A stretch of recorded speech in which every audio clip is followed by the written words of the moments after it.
Et salut tout le monde! Aujourd'hui, on se retrouve pour une autre fiche d'élevage.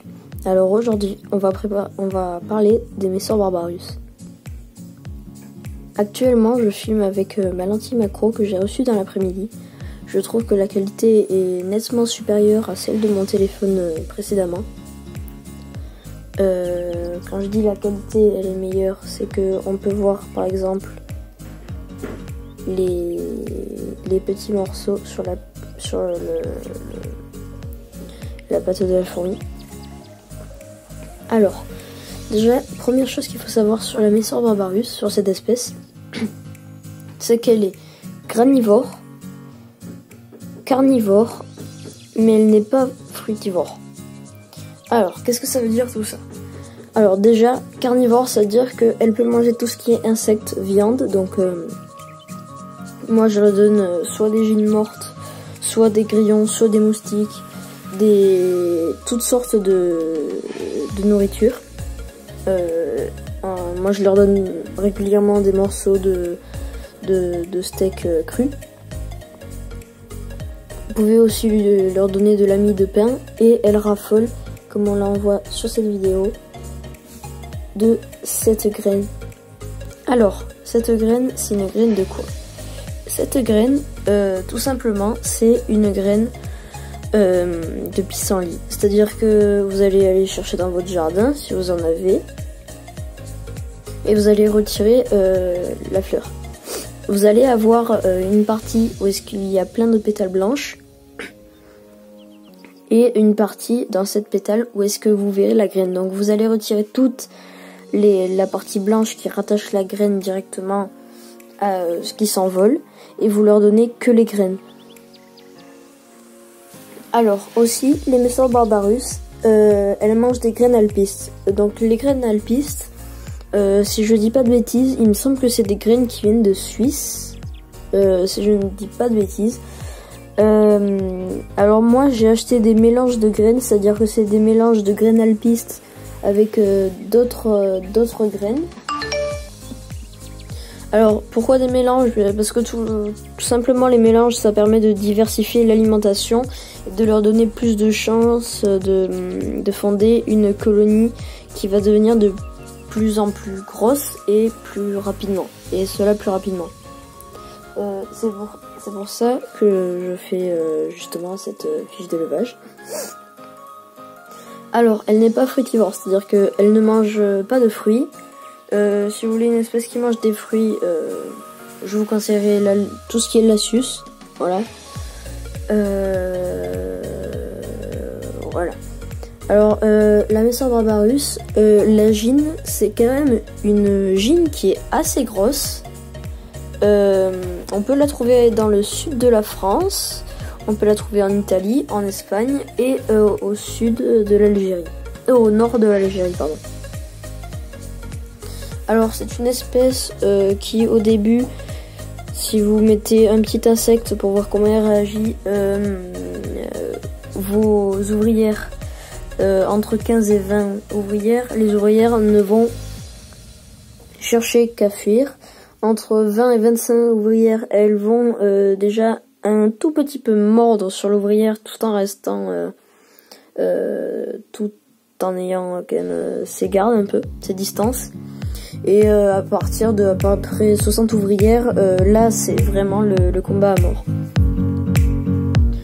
Donc voilà, la Messor Barbarus c'est une espèce que j'apprécie, déjà parce que elle a 3 types d'ouvrières. Elle a les ouvrières ou les nourrices. Elle a les médias, c'est les ouvrières un peu plus grosses. Elle a les majors.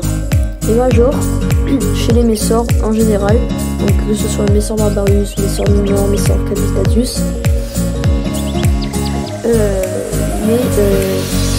les majors font presque la taille de la reine et ont une tête de couleur à peu près rouge brique et une énorme tête et un corps à peu près normal.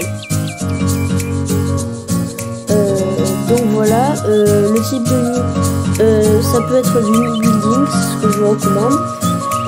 Ça peut être du nid en plâtre, ce que j'ai fait auparavant, mais ça a duré que un mois et demi parce que il y a des champignons qui se sont développés sur tout l'intérieur du plâtre. Donc dans une précédente vidéo, je vais l'expliquer pourquoi.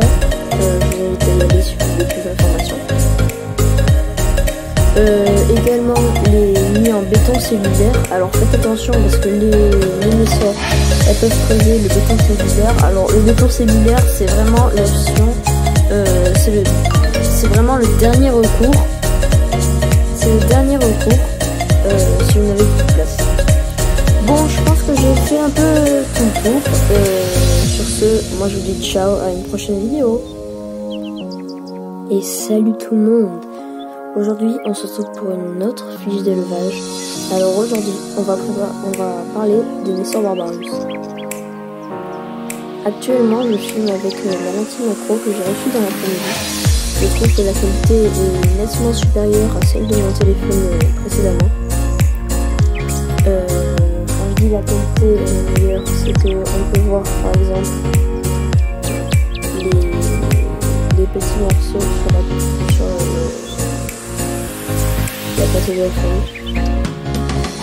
Alors, déjà, première chose qu'il faut savoir sur la Nessor barbarus, sur cette espèce, c'est qu'elle est granivore, carnivore, mais elle n'est pas fruitivore. Alors, qu'est-ce que ça veut dire tout ça?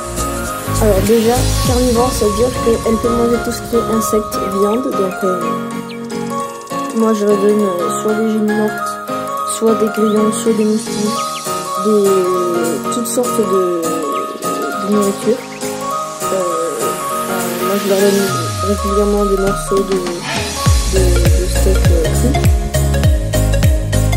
Vous pouvez aussi leur donner de la mie de pain et elles raffolent, comme on l'en voit sur cette vidéo, de cette graine. Alors, cette graine, c'est une graine de quoi?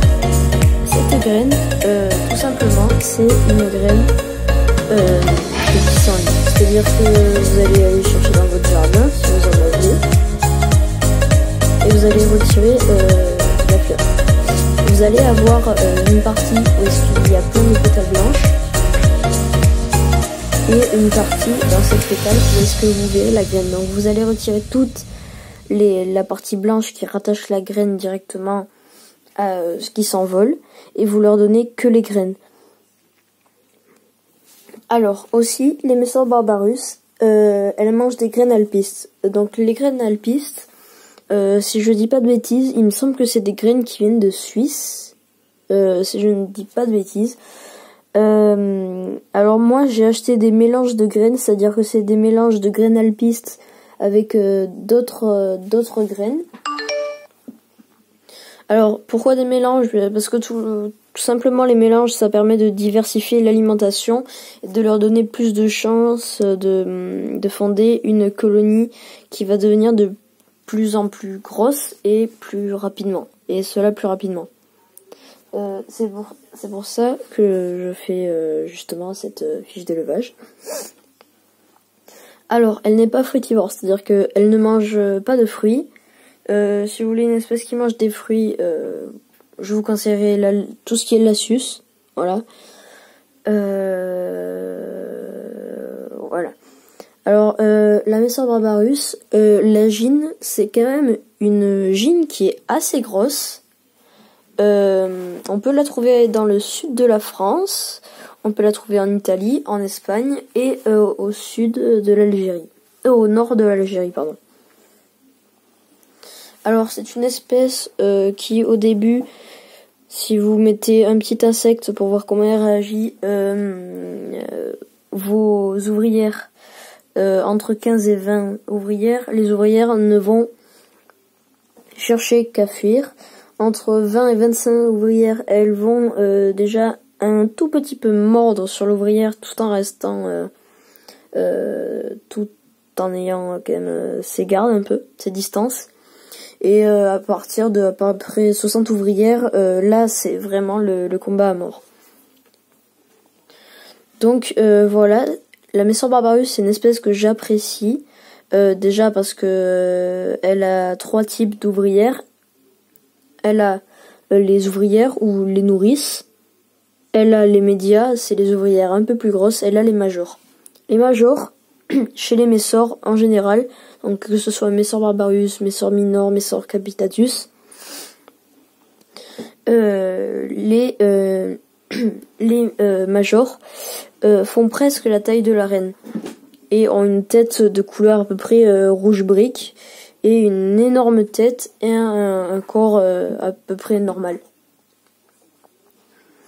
Donc voilà, le type de nid, ça peut être du nid building, c'est ce que je vous recommande.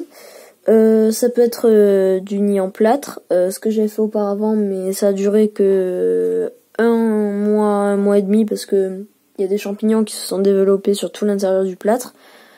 Donc dans une précédente vidéo, je l'ai expliqué pourquoi. Je vous invite à y aller si vous voulez plus d'informations.